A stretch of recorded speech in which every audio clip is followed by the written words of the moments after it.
আসসালামু আলাইকুম। আশা করি সবাই ভালো আছেন। আজকে একটি বিষয় নিয়ে কথা বলি। বিষয়টি আসলে অত্যন্ত গুরুত্বপূর্ণ। ইদানিং অনেকেই থানায় আসেন টাকা সংক্রান্ত বিষয়ে। বিভিন্ন লোককে টাকা পয়সা ধার দিয়ে টাকাটা ফেরত পাচ্ছেন না, এই সংক্রান্ত বিষয়ে অনেকেই থানায় অভিযোগ করতে আসেন। আসলে এই বিষয়গুলো অনেক কিছুই ওনাদের অজানার কারণে থানায় আসেন। আসলে এই টাকা সংক্রান্ত বিষয়ে কোনো কিছুই থানায় আসলে কোনো কিছুই হয় না। এটা মহামান্য হাইকোর্ট থেকে একটি নিষেধাজ্ঞা আছে। টাকা সংক্রান্ত বিষয়ে এটি সম্পূর্ণ আদালতের বিষয়। তারপরে অনেকেই জেনে অথবা না জেনেই থানায় আসেন অভিযোগ করার জন্য। এই বিষয়গুলো সম্পর্কে আসলে আপনাদের বিশদ জ্ঞান থাকা দরকার, অবশ্যই আপনাদের জানা দরকার। এই বিষয়গুলো নিয়ে আজকে একটু আলোচনা করি আপনাদের সাথে।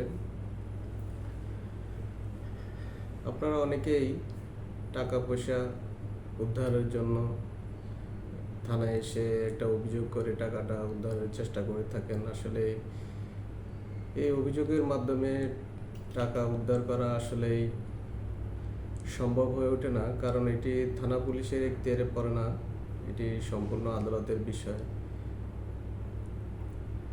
তারপরও থানা পুলিশ অনেক সময় চেষ্টা করে যে দুই পক্ষের সমঝোতার মাধ্যমে যদি টাকাটা উদ্ধার করা যায়। এক্ষেত্রে জোর জবরদস্তি করে আসলে এই টাকাটা উদ্ধার করা সম্ভব নয়। আপনার টাকাটা যদি আপনি লিগ্যাল ওয়েতে উদ্ধার করতে চান, তাহলে অবশ্যই আপনি সিভিল কোর্টে একটি মামলা করবেন। সিভিল কোর্টে মামলা করলে আপনি টাকাটা উদ্ধারের ক্ষেত্রে আপনি আপনার যে আইনি সহায়তা আপনি এটা পাবেন।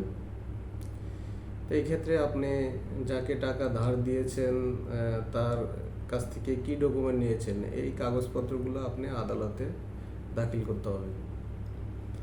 আপনার প্রয়োজনীয় ডকুমেন্ট নিয়ে আপনি আদালতে যাবেন। আদালতে গিয়ে আপনি তার বিরুদ্ধে একটি মামলা করবেন। সংশ্লিষ্ট আদালত আপনার প্রমাণপত্র ডকুমেন্ট যাচাই বাছাই করে আপনাকে আপনার টাকা পাওয়ার বিষয়ে প্রয়োজনীয় সহায়তা প্রদান করবেন। আশা করি এই বিষয়গুলো অনেকে হয়তো জানেন, অনেকে জানেন না। যারা জানেন না তাদের মাধ্যমে ভিডিওটি শেয়ার করে দিলে অবশ্যই তাদেরও উপকৃত হবে। তারা ভবিষ্যতে এই বিষয়ে সচেতন থাকবে। সবাই ভালো থাকবেন। আসসালামু আলাইকুম।